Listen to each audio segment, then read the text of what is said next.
चलिए बच्चों, अब देखते हैं topic 5.4 Newton's first law of motion.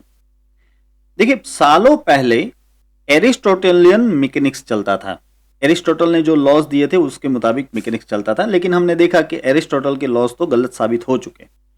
इसको गलत साबित किया सबसे पहले किसने किसने साबित किया? गैलीलियो ने। गैलीलियो ने जो लॉ ऑफ इनर्शिया दिया, इससे एरिस्टोटल के सारे मैकेनिक्स की धज्जियां उड़ गई, क्योंकि गैलीलियो वो फर्स्ट पर्सन था जिसने पहली बार बिना फ्रिक्शन के, बिना रेजिस्टिव फोर्स के मोशन किस तरह से हो सकती है ये बात सोची और उसके ऊपर से लॉ ऑफ इनर्शिया दिया। इस लॉ ऑफ इनर्शिया के बाद न्यूटन ने अपने लॉज ऑफ मोशन दिए। देखिए, आपने कभी सोचा है कि मैकेनिक्स में हर एक जगह पे न्यूटन का नाम आता है, हमेशा आता है। इसकी वजह यह है कि न्यूटन्स के लॉ ऑफ मोशन जो है ना, ये मैकेनिक्स में हर एक जगह पे आते रहते हैं, हर एक जगह पे इसके इक्वेशंस यूज होते हैं और ये दरअसल मैकेनिक्स का फाउंडेशन है, ऐसा कहें तो भी कम नहीं है। देखिए, Newton built the foundation of mechanics in terms of 3 laws of motion. ये जो 3 लॉज ऑफ मोशन हम पढ़ने वाले हैं, ये पूरे मैकेनिक्स का फाउंडेशन है। अच्छा, अब बात करते हैं हम गैलीलियो के लॉ ऑफ इनर्शिया के बारे में। गैलीलियो का लॉ ऑफ इनर्शिया जो है, वही न्यूटन ने अपने लॉ ऑफ मोशन में फर्स्ट लॉ ऑफ मोशन के तौर पे ले लिया। देखिए, Galileo's law of inertia was formulated as the first law of motion. Newton का जो फर्स्ट लॉ ऑफ मोशन है वो दरअसल गैलीलियो के लॉ ऑफ इनर्शिया से ही लिया है न्यूटन ने। देखिए, ये फर्स्ट लॉ ऑफ मोशन का जो स्टेटमेंट है वो कुछ इस तरह से है, समझिएगा। Every body continues to be in its state of rest or of uniform motion in a straight line unless compelled by some external force to act otherwise. जरा इसको समझिए। जब तक किसी ऑब्जेक्ट के ऊपर एक्सटर्नल फोर्स लगा के उसे कंपेल ना किया जाए, तब तक जो ऑब्जेक्ट रेस्ट पे है वो रेस्ट पे रहेगा और जो ऑब्जेक्ट यूनिफॉर्म मोशन कर रहा है वो स्ट्रेट लाइन पे अपनी यूनिफॉर्म मोशन चालू रखेगा। यानी कि अगर कोई ऑब्जेक्ट स्टेडी पड़ा है तो स्टेडी पड़ा रहेगा और अगर यूनिफॉर्म मोशन में जा रहा है तो वो ऐसे ही चलता जाएगा जब तक एक्सटर्नल फोर्स आप ना लगाओ। That is Newton's first law of motion. इसी बात को हम इस तरह से भी कह सकते हैं। देखिए, if net external force is zero, it's acceleration is zero. Acceleration can be non zero only if net external force on the body is non zero. समझिए, अगर किसी बॉडी के ऊपर नेट एक्सटर्नल फोर्स जो है वो अगर जीरो है तो ही उसका एक्सेलरेशन जीरो होगा। समझिए, एक्सेलरेशन जीरो होने का मतलब कि उसकी वेलोसिटी कांस्टेंट है, और अगर एक्सेलरेशन नॉन जीरो है यानी कि एक्सेलरेशन है, तो वो तभी पॉसिबल है जब उसके ऊपर नेट एक्सटर्नल फोर्स लग रहा है। देखिए, यहां पे ये जो वर्ड है नेट, ये बहुत ही इंपॉर्टेंट है। जब तक आप नेट वर्ड यूज नहीं करते तब तक ये बात दरअसल सही नहीं साबित होती। आप ऐसे कई एग्जाम्पल ले सकते हो कि जिसमें आप एक्सटर्नल फोर्स लगा तो रहे हो लेकिन किसी वजह से नेट एक्सटर्नल फोर्स जो है वो जीरो हो जाता है, तो ऐसे में एक्सेलरेशन भी जीरो हो जाएगा। तो ऐसे में वो ऑब्जेक्ट अगर रेस्ट पे पड़ा है तो रेस्ट पे पड़ा रहेगा और अगर यूनिफॉर्म मोशन में जा रहा है तो चलता रहेगा। समझ में आ रहा है? फॉर एग्जाम्पल, अगर कोई टेरेस्ट्रियल बॉडी है और वो एक लीनियर मोशन कर रही है स्पेस में, तो उसके ऊपर कहीं से कोई भी फोर्स नहीं लग रहा होगा। मीन्स ग्रेविटेशनल फोर्स लगने के लिए कोई भी प्लैनेट या कोई भी स्टार उससे बहुत दूर होगा तो उसके ऊपर जो रिजल्टेंट फोर्स है वो जीरो हो जाता है, नेट फोर्स है जो जीरो हो जाता है। इसलिए वो बॉडी कांस्टेंट स्पीड से यूनिफॉर्म मोशन कंटिन्यू रखती है कि नहीं? अब जरा आप इस प्रॉब्लम का सॉल्यूशन दीजिए। देखिए, यहां पे ये एक टेबल के ऊपर एक ब्लॉक पड़ा हुआ है, ठीक है। अब ऑब्वियस सी बात है कि इस ब्लॉक के ऊपर आप चाहो या ना चाहो नीचे की ओर ग्रेविटेशनल फोर्स तो लग ही रहा होगा, सही है ना? देखिए, ये अगर इसका सेंटर ऑफ मास है तो आप जानते हो कि इसको नीचे की ओर mg जितना ग्रेविटेशनल फोर्स लगेगा। ये m इसका मास है। तो अब मेरा क्वेश्चन ये है कि अगर इसके ऊपर एक फोर्स लग रहा है mg जितना ग्रेविटेशनल फोर्स, तो ये एक्सेलरेशन में होना चाहिए। ये तो एक्सेलरेशन में होता नहीं, ये तो ऐसे ही स्टेडी पड़ा हुआ है। तो क्या यहाँ पे न्यूटन्स फर्स्ट लॉ ओबे नहीं हो रहा है? नहीं, ऐसी बात नहीं है। दरअसल यहाँ पे भी रिजल्टेंट एक्सटर्नल फोर्स या कहें कि नेट एक्सटर्नल फोर्स जो है वो जीरो हो जाता है। अब आप पूछोगे यहाँ पे दूसरा कोई फोर्स ही नहीं है तो नेट एक्सटर्नल फोर्स कहां से जीरो हो गया? लेकिन यही बात समझने लायक है कि यहाँ पे इसको ऊपर की ओर एक फोर्स लगता है जिसको कहते हैं कांटेक्ट फोर्स। क्या नाम है इसका? Contact force. और इसको आर से दिखाया जाता है। ये जो है मैं यहाँ पे लिख देता हूं, ये है कांटेक्ट फोर्स।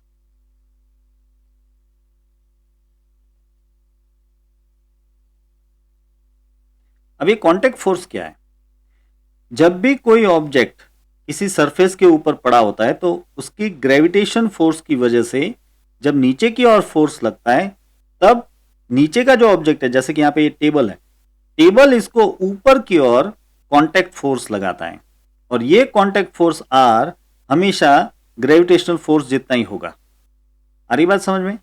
तो इससे क्या हो जाएगा कि आर और एम जी दोनों सेम है और दोनों अपोजिट डायरेक्शन में है, तो इससे रिजल्टेंट फोर्स कितना हो गया? जीरो हो गया। तो क्योंकि रिजल्टेंट फोर्स जीरो है, मैं यहां पे लिख देता हूं कि F इज जीरो, इस वजह से एक्सेलरेशन भी जीरो है। तो फिर ये ऑब्जेक्ट स्टेडी का स्टेडी पड़ा रहेगा, रेस्ट में पड़ा रहेगा, हिलेगा नहीं। अगर यहां पे ग्रेविटी नहीं होती तो क्या होता? सपोज कि यहां पे ग्रेविटी नहीं है, ठीक है, टेबल के ऊपर आपने ब्लॉक रखा है लेकिन ग्रेविटेशनल फोर्स नहीं है। अगर ग्रेविटेशनल फोर्स नहीं है तो ये कांटेक्ट फोर्स भी प्रोड्यूस ही नहीं होगा। जब mg लगता है तभी ये कांटेक्ट फोर्स आर प्रोड्यूस होता है और वो सेम मैग्नीट्यूड का प्रोड्यूस होता है, इसलिए ये जीरो हो जाता है। ओके, अगर ऐसा करें कि हम इसके ऊपर एक और फोर्स एक्सटर्नली हाथ से लगाए, हाथ से ऐसे नीचे की ओर धक्का मारे तो क्या होगा? तो आपने जो नीचे की ओर धक्का मारा है वो फोर्स और ये mg फोर्स, इन दोनों का जो एडिशन होगा उतना कांटेक्ट फोर्स अपोजिट डायरेक्शन में प्रोड्यूस होगा। सपोज कि ये mg है 20 न्यूटन और आप यहां पे हाथ से नीचे की ओर फोर्स लगा रहे हो 30 न्यूटन, तो जो आर प्रोड्यूस होगा वो 50 न्यूटन का प्रोड्यूस होगा। लेकिन वापिस वही बात कि टोटल नेट फोर्स तो जीरो ही हो जाएगा, इसलिए ये ऑब्जेक्ट ऐसे ही स्टेडी का स्टेडी पड़ा रहेगा।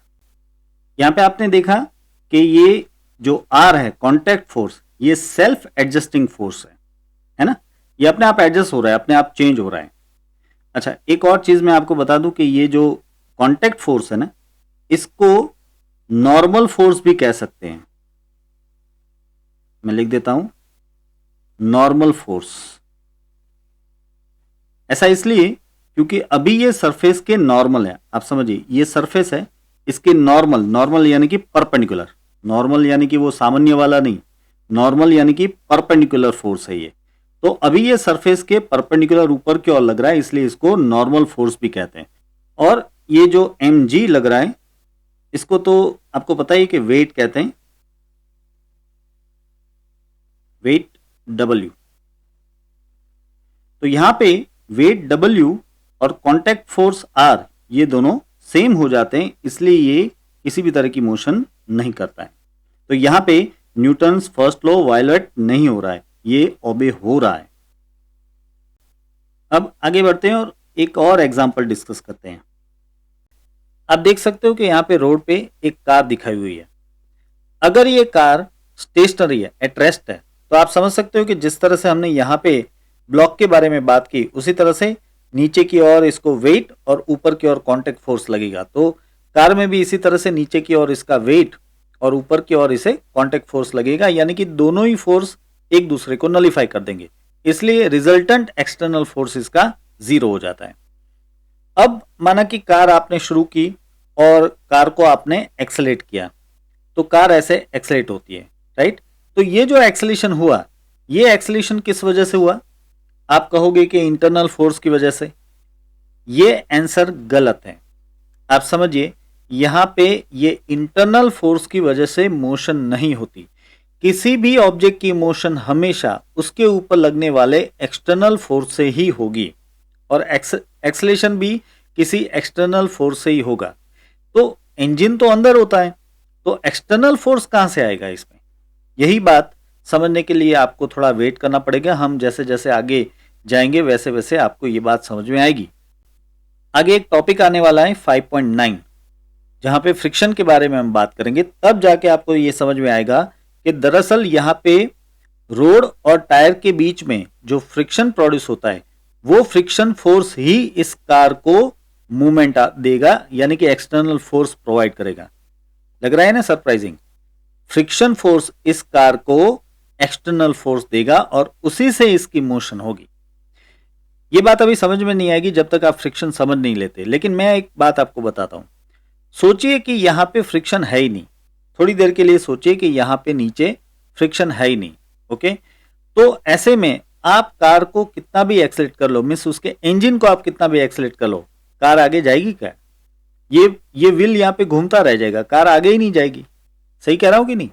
अगर नीचे फ्रिक्शन है ही नहीं, सपोज के नीचे बहुत सारे मार्बल रखे हुए हैं आपने, बहुत सारे मार्बल, और उसके ऊपर ये कार आपने खड़ी की है, तो क्या होगा? जैसे ही आप कार के इंजन को एक्सेलेरेट करोगे तो ये पहिए यहीं पे घूम जाएंगे, कार आगे जाएगी नहीं। तो आई होप कि आपको यकीन आ रहा होगा कि फ्रिक्शन नहीं है तो कार आगे नहीं जा रही इंजन चालू करने के बावजूद, और अगर फ्रिक्शन है तो जैसे ही आप इंजन को एक्सेलेरेट करोगे तो कार भी आगे जाएगी, यानी कि कार भी एक्सेलेरेट होगी। तो कार जो एक्सेलेरेट होती है वो फ्रिक्शन फोर्स से होती है। तो यहां पे जो फ्रिक्शन फोर्स है वो एक्सटर्नल फोर्स के तौर पे काम करता है और वही दरअसल कार को एक्सेलेरेट करेगा। हाँ, अगर कार कांस्टेंट वेलोसिटी से जा रही है तो ऐसे में ऑब्वियस सी बात है कि इसके ऊपर कोई भी एक्सटर्नल फोर्स नहीं लग रहा होगा। याद रहे कि यहां पे अभी मैंने डिस्कशन के वक्त इसमें एयर फ्रिक्शन को कंसीडर नहीं किया है, ठीक है? अगर एयर फ्रिक्शन कंसीडर करते हैं तो वो वापस एक दूसरा एक्सटर्नल फोर्स हो गया जो कि इस तरफ लगेगा, मोशन के अपोजिट लगेगा, और वो कार की मोशन को दरअसल रोकने की कोशिश करेगा। और ऐसे सिचुएशन में आपको नेट एक्सटर्नल फोर्स लेना पड़ेगा। नेट एक्सटर्नल फोर्स यानी कि जो फ्रिक्शन फोर्स है माइनस जो एयर रेजिस्टेंस से प्रोड्यूस होने वाला फोर्स है, इन दोनों का सब्ट्रैक्शन लेके जो रिजल्टेंट मिलता है वो नेट एक्सटर्नल फोर्स होगा, और उस नेट एक्सटर्नल फोर्स से ही इसको एक्सेलेरेशन मिलेगा। ठीक है, यही बात हमारे चलने में भी लागू होती है। मैं आपको बता दूं, हम जो चलते हैं वो हमें लगता है कि हम हमारे फोर्स से, हमारे पैरों के फोर्स से चल रहे हैं, लेकिन ये बात सही नहीं है।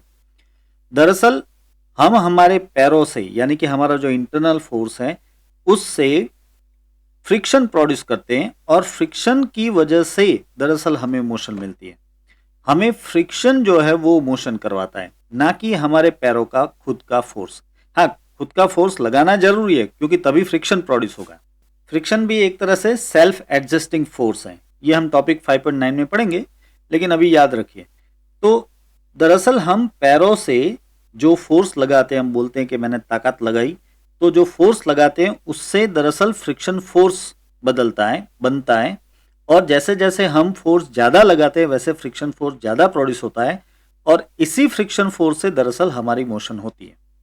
ठीक है, किसी भी व्हीकल की मोशन या फिर हमारी चलने की मोशन या किसी भी एनिमल की चलने की जो मोशन है वो पूरी दरअसल जमीन और उसकी बॉडी, यानी जो भी ऑब्जेक्ट है, पर्सन है या फिर एनिमल है या फिर कोई कार है या व्हीकल है, कुछ भी है, उसकी बॉडी के बीच में लगने वाला जो फ्रिक्शन है उसी से होती है। ठीक है, यहां भी जैसे कि मैंने आपको आगे बताया कि यहां पे कार में फ्रिक्शन प्रोड्यूस करना जरूरी है। यहाँ पे कार में टायर और रोड के बीच में फ्रिक्शन प्रोड्यूस करना जरूरी है, और फ्रिक्शन के लिए इस टायर का जो इंजन है वो फोर्स प्रोड्यूस करता है, उससे ही फ्रिक्शन दरअसल प्रोड्यूस होता है और उस फ्रिक्शन से कार की मोशन होती है। आप चिंता मत कीजिए, अभी आपको ये फ्रिक्शन के बारे में पता नहीं है, इसलिए ये बात पूरी शायद समझ में ना आई हो, लेकिन एटलीस्ट इतनी बात आप याद रख लीजिए कि motion of car happens only due to the external force applied on the car in the form of friction and not due to the internal force. अब चलिए न्यूटन फर्स्ट लॉ का एक और एग्जांपल देखते हैं जो कि आपने डे टू डे लाइफ में देखा भी होगा। सपोज कि ये पर्सन यहाँ पे इस कार के ऊपर खड़ा है, सपोज कीजिए। अब ऐसे में अगर ये कार अचानक से ऐसे शुरू होती है तो क्या होगा? आपको पता है क्या होगा? ये पर्सन गिर जाएगा, क्योंकि दरअसल जब ये कार आगे जाएगी तो कार के ऊपर ये बंदा खड़ा है, तो यहाँ पे पैर और कार के बीच में फ्रिक्शन की वजह से क्या होगा कि पैर जो है वो कार के साथ ऐसे जाने की कोशिश करेंगे, क्योंकि कार और पैर के बीच में फ्रिक्शन है तो फ्रिक्शन पैरों को ऐसे खींचेगा। लेकिन हमारा बॉडी जो है, पूरा बॉडी तो अभी स्टेशनरी मोड में है, यानी कि उसका जो स्टेट है कौन सा है, रेस्ट का स्टेट है, तो वो रेस्ट में रहने की कोशिश करेगा। तो इसलिए फ्रिक्शन की वजह से जब ये पैर कार के साथ आगे जाएंगे तब बॉडी जो है वो रेस्ट पे रहने की कोशिश करेगा, इसलिए ये बंदा गिर सकता है। या फिर इससे अपोजिट केस भी आप सोच सकते हैं, मानिए कि ये कार और उसके ऊपर खड़ा ये बंदा दोनों ऐसे ही साथ में जा ही रहे हैं, ठीक है, अभी कांस्टेंट स्पीड चल रही है। तो ऐसे में अगर कांस्टेंट स्पीड से जा रहा है तो इस पर्सन को कुछ ज़्यादा पता नहीं चलेगा। लेकिन अगर कार अचानक से ब्रेक अप्लाई करती है तो क्या होगा, तो होगा ये कि कार जैसे ब्रेक अप्लाई करेगी तो यहाँ पे फ्रिक्शन की वजह से पैर कार के साथ जुड़े हुए हैं, इसलिए पैर रुक जाएंगे। लेकिन बॉडी जो है, पूरा बॉडी, वो तो कांस्टेंट वेलोसिटी से जा रहा था, तो वो अपना स्टेट ऑफ मोशन चेंज करना नहीं चाहेगा और इसलिए बॉडी आगे की ओर जाने की कोशिश करेगी, इसलिए ये बंदा आगे की ओर गिर जाएगा। क्लियर बात। अगर कार खड़ी है और अचानक से सडनली कार शुरू होती है तो बंदा पीछे की ओर जर्क महसूस करता है, और अगर कार ऑलरेडी मोशन में है और बंदा भी साथ में मोशन में है और अचानक कार ब्रेक मारती है यानी कि डी एक्सलेट होती है तो बंदा आगे की ओर गिर जाता है, उसे आगे की ओर जर्क लगता है। यही सेम ऑब्जर्वेशन आपने किया होगा जब आप बस में या फिर सपोज कि ट्रेन में जा रहे हो। जब बस खड़ी है और आप उसके अंदर खड़े हैं और अचानक से बस जब स्टार्ट होती है तो आपको पीछे की ओर जर्क लगता है, और इससे उल्टा सपोज कि बस कांस्टेंट वेलोसिटी से जा रही है और आप ऐसे ही उसमें बस में खड़े हैं और अचानक से बस ब्रेक अप्लाई करती है यानी कि डी एक्सलेट होती है तो आपको आगे की ओर जर्क लगेगा। ये सब कुछ और कुछ नहीं है, it is again Newton's first law of motion.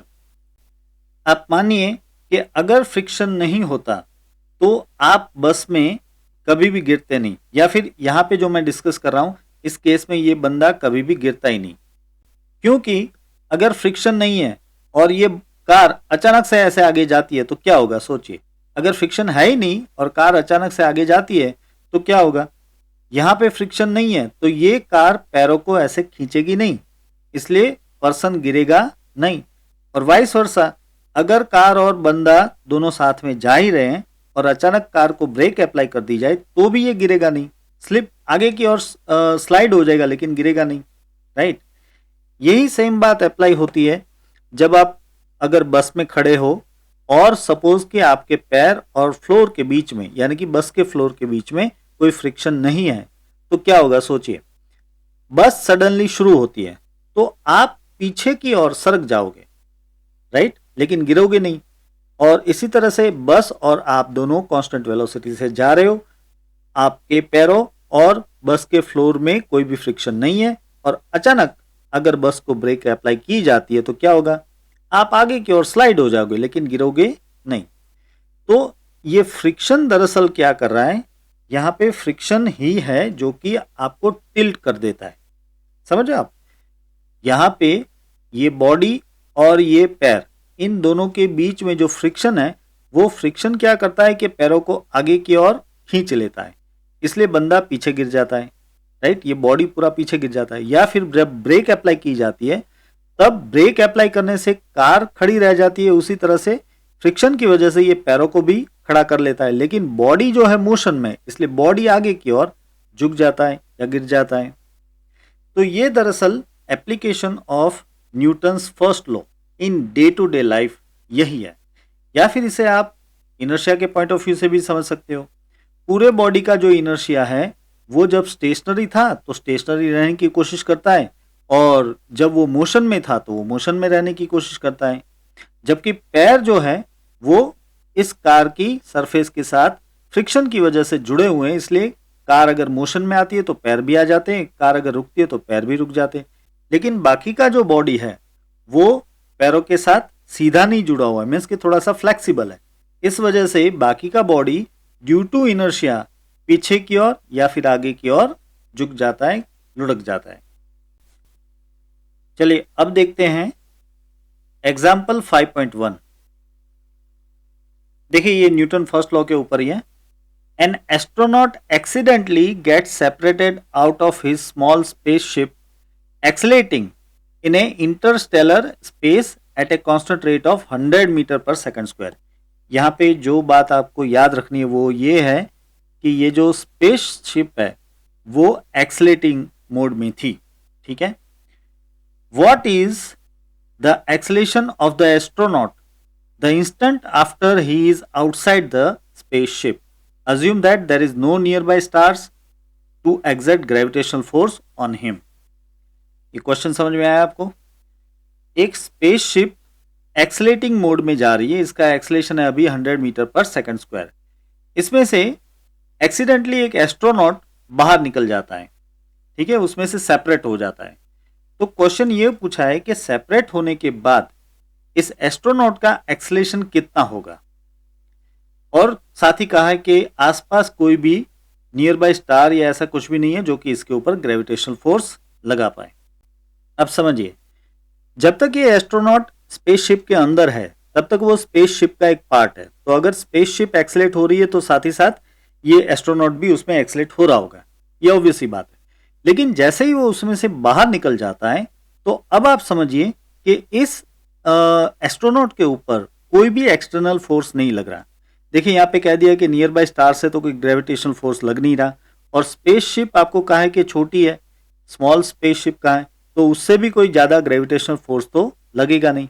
इसका मतलब ये हुआ कि एस्ट्रोनॉट के ऊपर अब एक्सटर्नल फोर्स किसी भी तरह का नहीं लग रहा। तो क्या बात होगी? तो इससे ऑब्वियस सी बात है कि उसका एक्सलेशन नहीं होगा। ये spaceship 100 meter per second square से जा रही होगी, लेकिन एस्ट्रोनॉट का एक्सलेशन 0 हो जाएगा। बट हाँ, जो उसकी फाइनल वेलोसिटी होगी, जब वो स्पेसशिप से निकला तब उसकी जो फाइनल वेलोसिटी थी उसी वेलोसिटी से वो कॉन्स्टेंटली मोशन करता रहेगा, ठीक है। देखिए ये आंसर इस तरह से रहेगा। Now there will be no external force applied on the astronaut, so acceleration of the astronaut will be 0। Astronaut का एक्सलेशन अब कितना हो जाएगा? 0। But he will continue to move with the last velocity constantly in a linear direction।